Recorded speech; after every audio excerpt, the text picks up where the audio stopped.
রব্বি আউযু বিকা মিন হামাজাতিশ শায়াতিন ওয়া আউযু বিকা রব্বি আইয়াহদুরুন। সালামুন আলাইকুম। কোরআন থেকে জানতে চাই আমি মহিউদ্দিন। আমি এখন আলোচনা করব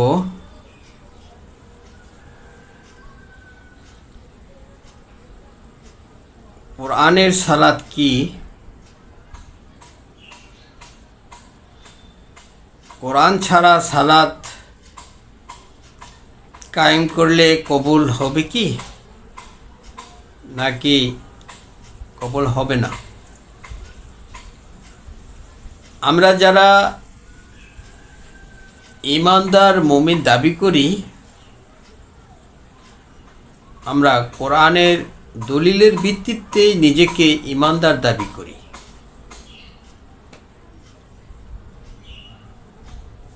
কোরআনের সালাত যদি আমরা কায়েম না করি তাহলে কি আমরা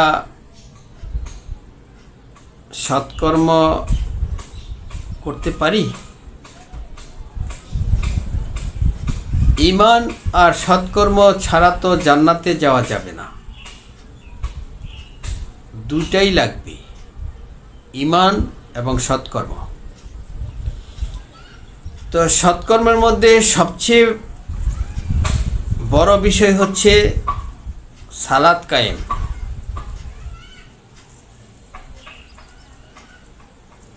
কোরআন মোতাবেক যদি সালাত না হয় তাহলে এই সালাতের দাম কি, এই সালাতের প্রয়োজনীয়তাই বা কি?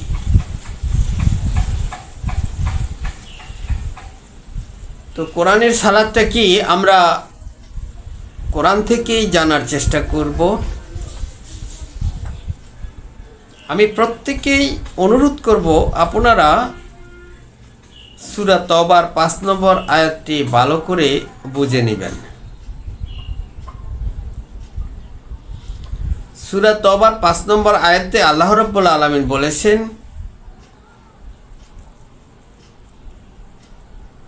নিষিদ্ধ মাস অতিবাহিত হয়ে গেলে মুশরিকদেরকে যেখানে পাবে হত্যা করবে, বন্দী করবে,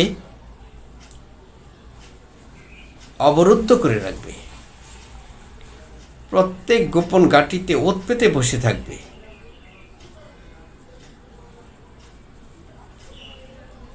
যদি তারা তওবা করে, সালাত কায়েম করে, যাকাত দেয়, তাহলে তাদের পথ ছেড়ে দাও, আল্লাহ ক্ষমাশীল দয়ালু। প্রশ্ন হলো, মুশরিকরা কেন সালাত কায়েম করবে? সালাত কায়েম মুশরিকরা না করলে তাদেরকে কেন হত্যা করতে বলা হয়েছে?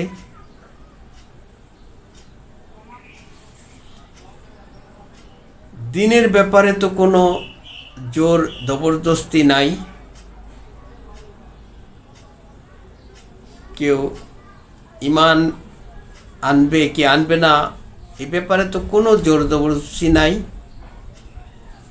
সূরা ইউনূসের ৯৯ নম্বর আয়াতে আল্লাহ রাব্বুল আলামিন তো এই কথাই বলে দিয়েছেন, আমি চাইলে তো সকলকেই হেদায়েত দিয়ে দিতাম, তাহলে আপনি কি তাদের উপর জোর জবরদস্তি করবেন? অর্থাৎ দিনের ব্যাপারে কোনো জোর জবরদস্তি নাই, এটা আমরা সকলেই জানি। কিন্তু সূরা তওবার ৫ নম্বর আয়াতে আল্লাহ রাব্বুল আলামিন পরিষ্কার করে বলে দিয়েছেন, যদি তারা সালাত কায়েম না করে, তওবা না করে, যাকাত না দেয়, তাহলে তাদেরকে যেখানেই পাবে হত্যা করবে, তাদের শাস্তি অবরুদ্ধ করবে, রাখবে, বন্দী করবে, তাদের প্রত্যেক গোপন ঘাঁটিতে ওত পেতে বসে থাকবে তাদের পাকড়াও করার জন্য। দেখুন তাহলে এই সালাদটা কি, যে সালাদটা মুশরিকরাও কায়েম করতে হবে, এটা আসলে আল্লাহর বিধান, আল্লাহর নাজিলকৃত বিধান যে তাদেরকে হত্যা করতে হবে যদি তারা সালাত কায়েম না করে। তাহলে সালাতটা কি কোরআনে, আমরা আগে সালাতটা ভালো করে বুঝে নিতে হবে, যেই সালাতটা মুশরিকরাও কায়েম করতে হবে। আমরা সূরা হজ্জের সূরা আনকাবুতের 45-এ যে কথাটা বলা হয়েছে আপনারা সকলেই জানেন যে নিশ্চয়ই সালাত মন্দ কাজ থেকে বিরত রাখে। কোন সালাত সেটা? যেই সালাত মন্দ কাজ থেকে বিরত রাখে। তাহলে মুশরিক ব্যক্তি সে যদি একটা দেশে আইন লঙ্ঘন করে চলে, রাষ্ট্রের আইন মেনে না চলে, তাহলে কি সে রাষ্ট্রদ্রোহী হবে না? সে তো রাষ্ট্রদ্রোহী হবে। তাকে শাস্তির আওতায় নিয়ে আসতে হবে। সেই শাস্তিটাই আল্লাহ রাব্বুল আলামিন নাজিল করেছেন সূরা তাওবার 5 নম্বর আয়াতে। তারা যদি সালাত কায়েম না করে তাদেরকে হত্যা করবে। তাহলে সালাতটা কি? যে সালাত মন্দ কাজ থেকে বিরত রাখে। যেমন ধরুন একজনে চুরি করলো, তার বিধান হচ্ছে তার হাত কেটে দাও। আর সে যদি এই বিধানটা না মানে তাহলে তাকে শাস্তি দাও। কি শাস্তি? তাকে হত্যা করো, কারণ সে বিধান মানছে না। তো সালাত হচ্ছে রাষ্ট্রের বিধান। কোন বিধান? যে বিধান কোরআন মোতাবেক, অর্থাৎ কোরআন দ্বারা রাষ্ট্র পরিচালনা করা বিধান। সূরা হজ্জের 41 নম্বর আয়াতে যান। আল্লাহ রাব্বুল আলামিন বলছেন, আমি যাদেরকে ক্ষমতা দেই তারা সালাত কায়েম করবে, যাকাত আদায় করবে, ভালো কাজ চালু করবে, মন্দ কাজ বন্ধ করবে। দেখুন, যাদেরকে আল্লাহ রাব্বুল আলামিন ক্ষমতা দেন তাদের দায়িত্ব হচ্ছে তারা সালাত কায়েম করবে। কোন সালাত? সূরা আনকাবুতের 45 নম্বর আয়াতে যে সালাতের কথা বলা হয়েছে, নিশ্চয়ই সালাত মন্দ কাজ থেকে বিরত রাখে। তো ক্ষমতাসীন যারা রাষ্ট্রের ক্ষমতা পায় তারা যে সালাতটা কায়েম করবে, তাদের উপরে যে দায়িত্বটা আসে সেটি হচ্ছে তারা সালাত কায়েম করবে, যাকাত আদায় করবে, ভালো কাজ চালু করবে, মন্দ কাজ থেকে বিরত রাখবে। তো ওই সালাতই তারা কায়েম করবে যেই সালাত মানুষদেরকে মন্দ কাজ থেকে বিরত রাখে। এখন মুশরিকরা দেশে বসবাস করবে আর তারা মন্দ কাজ থেকে বিরত থাকবে না, তাহলে কি তাদেরকে শাস্তি দিতে হবে না? এটি হচ্ছে সেই সালাত যেই সালাত তারা মেনে চলতে হবে, যেই সালাত রাষ্ট্র কায়েম করেছে, অর্থাৎ কোরআনের শাসন কায়েম করেছে, সেই শাসন তারা মেনে চলতে হবে। এটা হচ্ছে সালাত কায়েম। এই সালাতটি হচ্ছে কোরআনের সালাত, কোরআনের শাসন, কোরআনের শাসন ব্যবস্থা। এটা দেশের যে কোনো নাগরিকই তাকে এটা মেনে চলতে হবে। যদি এই শাসন ব্যবস্থা, এই সালাত যদি কেউ মেনে না চলে, কায়েম না করে, তাহলে তাদের শাস্তি হচ্ছে সূরা তাওবার 5 নম্বর আয়াতে, তাদেরকে হত্যা করো, যেখানে পাও অবরুদ্ধ করো, বন্দি করো, পাকড়াও করো। অর্ডার রাষ্ট্রের উপর, কারণ তারা হয়ে যায় রাষ্ট্রদ্রোহী যদি তারা শাসন ব্যবস্থা মেনে না চলে। তাহলে আমরা এই পরিষ্কার করে বুঝতে পারছি যে শাসন ব্যবস্থাই হচ্ছে সালাত। এই শাসন ব্যবস্থা মেনে চলার নামই হচ্ছে সালাত কায়েম। এই শাসন ব্যবস্থা, কোরআনের শাসন ব্যবস্থা চালু করার নামই হচ্ছে সালাত কায়েম করা। আর এই শাসন ব্যবস্থা প্রতিটা নাগরিকেই মেনে চলতে হবে, এটাই হচ্ছে সালাত কায়েম।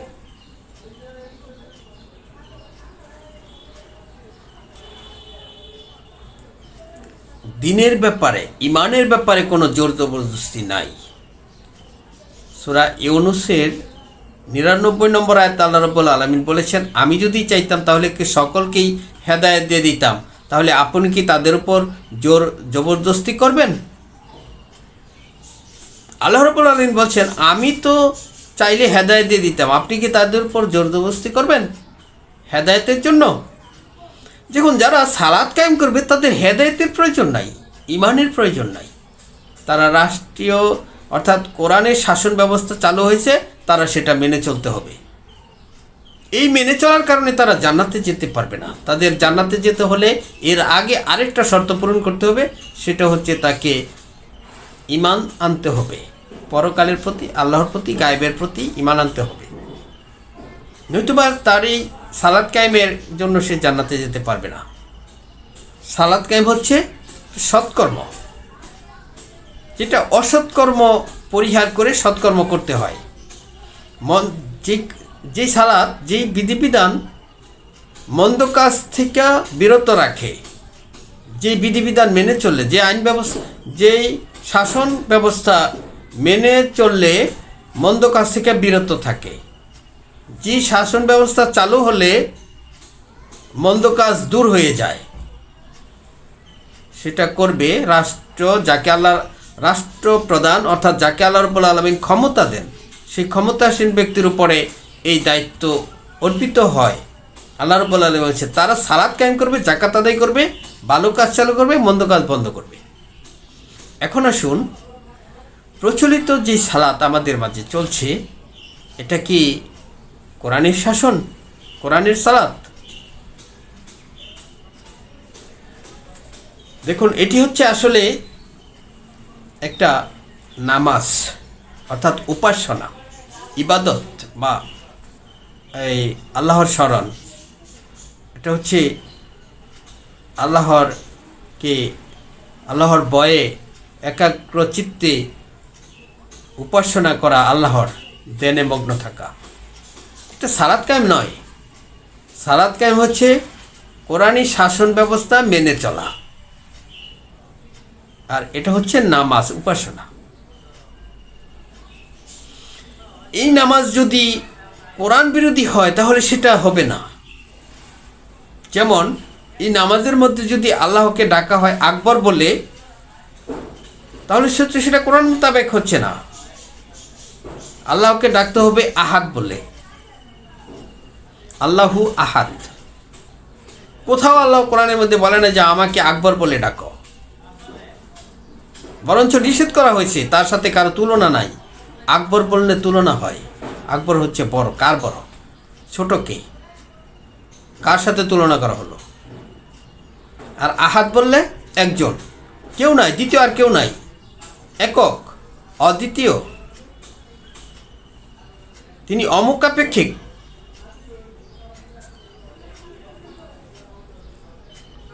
এই হচ্ছে প্রচলিত সালাতের মধ্যে একটা কোরআন বিরোধী কার্যক্রম। এরপরে দেখুন, এই উপাসনা করে, এই ইবাদত করে মূল্য নেওয়া হয়।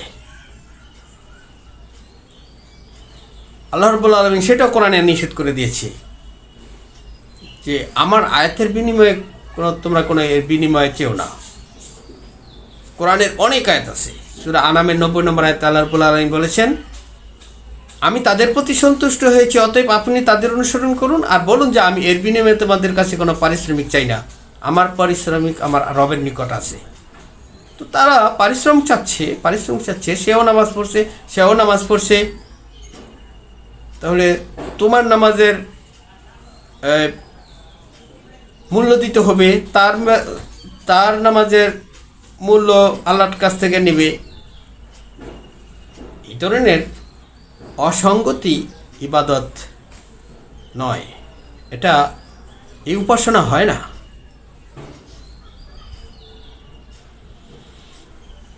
এরপরে দেখুন সূরা নিসা 43 নম্বর আয়াতে আল্লাহ রাব্বুল আলামিন বলেছেন যে তোমরা সালাতের কাছেও যেও না যদি না বুঝো কি পড়ছ। তো সালাত তো একটা পড়ারও বিষয়, না পড়লে বুঝবেন কি করে যে আপনি কি কায়েম করবেন। সেই পড়াটাও যদি আপনি না বুঝে পড়েন তাহলে আপনি বুঝবেন কি করে কি কায়েম করবেন। আপনি তো তেলাওয়াত করছেন কি, এই যে উপাসনা করছেন আল্লাহর সাথে ধরনাতি যে আপনি ওয়াদা করতেছেন যে আমি মেনে চলবো, কি মেনে চলবেন সেটা তো আপনি জানলেনও না কি মানে চলবেন। মুগ্ধা বলবেন যে আমি মেনে চলবো, আপনি আমি মানি কোরআন মানি কিভাবে মানেন? আপনি তো জানেনই না কি আছে কোরআনে, আপনার প্রতি কি আদেশ নিষেধ হয়েছে, তাহলে আপনি কি মানবেন? এই যে ব্যবস্থাপনাটা আছে প্রচলিত নামাজ নামক ইবাদতের মধ্যে, এই যে এই ভুলগুলি আছে সেগুলি পরিহার করে যদি কেউ পড়ে কোনো দোষের কিছু নাই। আপনি কোরআন তেলাওয়াত করেন, আপনি আল্লাহর কাছে দরনা দেন, প্রার্থনা করেন, সাহায্য প্রার্থনা করেন, কোরআন তেলাওয়াত করেন, বুঝে বুঝে করেন, আল্লাহকে ডাকেন যেভাবে আল্লাহ রাব্বুল আলামিন কোরআনে আপনাকে আদেশ করেছে সেই নাম ধরে ডাকেন, অর্থাৎ আল্লাহু আহাদ বলে ডাকেন। আপনি আপনার ইবাদতের বিনিময়ে, আপনার এই নামাজের বিনিময়ে কারো কাছ থেকে কোনো বিনিময় নিয়েন না, একান্তই আল্লাহর জন্য করুন, আল্লাহর কাছ থেকে এর বিনিময় প্রত্যাশা করুন। তাহলে এটা হয় ইমানদারদের একটা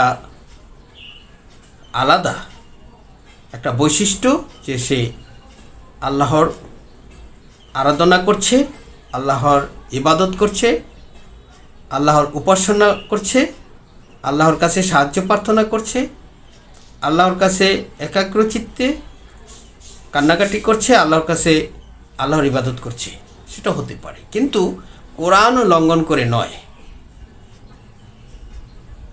তো যে কথাটা বলছিলাম যে কোরআনের সালাত হচ্ছে কোরআনের শাসন ব্যবস্থা, যেটা প্রতিটা নাগরিক মেনে চলতে হবে, অন্যথায় তার শাস্তির ব্যবস্থা করতে হবে। তার শাস্তিটা হচ্ছে তাকে মৃত্যুদণ্ড দিতে হবে দুনিয়ায় যদি কেউ সালাত কায়েম না করে।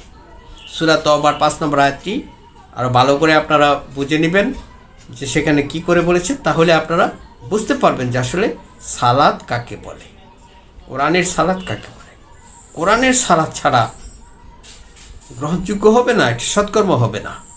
কোরআনের সালাত হচ্ছে কোরআনই শাসন ব্যবস্থা মেনে চলা। কোরআনই শাসন ব্যবস্থা মেনে চললে যাবতীয় মন্দ কাজ দূর হবে সমাজ থেকে, রাষ্ট্র থেকে।